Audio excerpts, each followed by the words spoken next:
લક્ષ્ય ન્યૂઝ, એક નજર, એક લક્ષ્ય. ધારીના જીએન દામાણી હાઈસ્કૂલ ખાતે મુક્તાનંદ બાપુના જન્મદિવસ નિમિત્તે ભવ્ય રક્તદાન કેમ્પનું આયોજન કરવામાં આવ્યું. ધારી જીએન દામાણી હાઈસ્કૂલ ખાતે મુક્તાનંદ બાપુના જન્મદિવસ નિમિત્તે ભવ્ય રક્તદાન કેમ્પનું આયોજન હાથ ધરવામાં આવ્યું હતું. સંત શિરોમણી મુક્તાનંદ બાપુની જન્મદિવસ નિમિત્તે ભવ્ય રક્તદાન કેમ્પનું આયોજન કરવામાં આવ્યું હતું.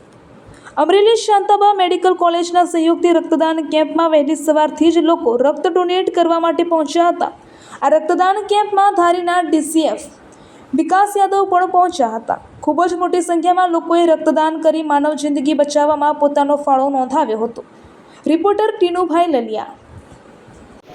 આજ રોજ પૂજ્ય મુક્તાનંદ બાપુનો જન્મદિવસ છે.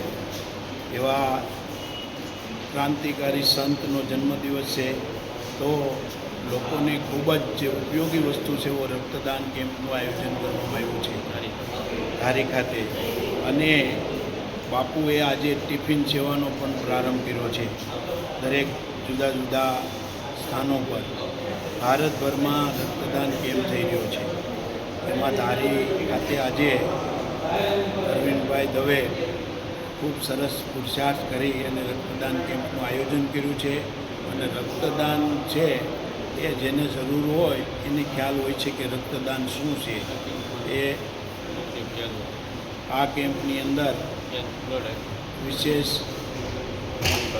વન વિભાગના સાહેબ શ્રી યાદવ સાહેબે પણ રક્તદાન કર્યું છે. અને રક્તદાન કરે એને પણ પરમાત્મા ખૂબ ભલું કરે. અને અહીંયા બધા પત્રકારો ખૂબ મોટી સંખ્યામાં રક્તદાતાઓ ઉપસ્થિત છે.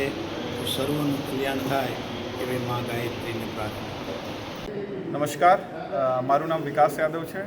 હું નાયબ વન સંરક્ષક તરીકે ગીર પૂર્વ ધારી વન વિભાગમાં ફરજ બજાવું છું. આજ 17 મઈ 2026ના રોજ ધારી ખાતે આપણા પરમ પૂજ્ય મુક્તાનંદ બાપુના જન્મદિવસને ઉપલક્ષ ઉપર એક ખૂબ સરસ બ્લડ ડોનેશન કેમ્પનું આયોજન આપણા ધારી ખાતે કરવામાં આવ્યું હતું. અહીંયા મને પણ અવસર મળ્યો કે હું થોડીક આપણી સેવા આપું. હું આ બધાને આ સંદેશ આપું છું અને આ નમ્ર અપીલ છે મારી જાહેર જનતાથી કે બ્લડ ડોનેશન એટલે કે રક્તનું દાન એક મહાદાન કહેવાય છે.